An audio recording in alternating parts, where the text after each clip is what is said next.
بأنها كعمليات من هذا القبيل. بكل تأكيد نحن في وحدات حماية الشعب نرفض التقرير جملة وتفصيلا، وهو غير صحيح وبعيد عن الحقيقة جدا ومبني على معلومات مغلوطة لا أساس لها من الصحة. أود أن أذكر بأن وحدات حماية الشعب أو تركيبة وحدات حماية الشعب تجاوز نسبة الأخوة العرب بين صفوف وحدات حماية الشعب إلى 14%، أي أن 14% من حجم وحدات حماية الشعب هم من الأخوة العرب.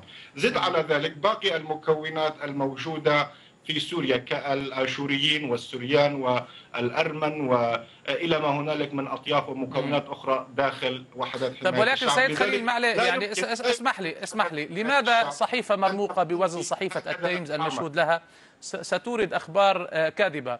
هل تنفي جملة وتفصيلا يعني عدم وجود أي تجاوزات هنالك؟ يعني تتحدث عن إحراق منازل العرب السنة حسب المصطلح المستخدم من قبل الصحيفة، وأن العرب السنة يمنعون من العودة إلى منازلهم.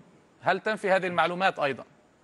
نعم أستاذ الكريم، دعني أوضح لك نقطة. نحن الآن نعيش حرب بكل معنى الحقيقة مع تنظيم إرهابي يسمى بداعش، يسيطر على مساحات واسعة وشاسعة من أراضي سوريا والعراق ويمتلك إمكانيات ضخمة وهائلة.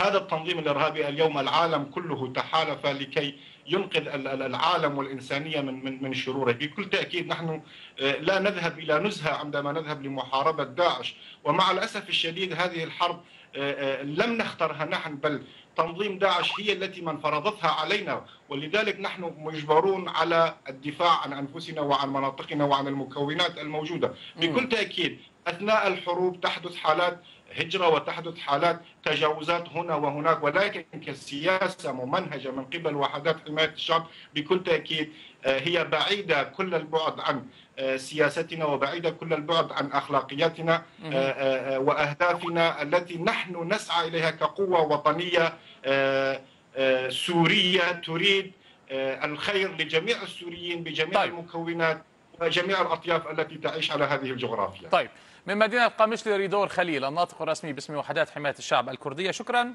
جزيلا لك. أعلنت مصادر عسكرية مقتل 45 عنصرا من الجيش العراقي وميليشيا الحشد الشعبي في تفجير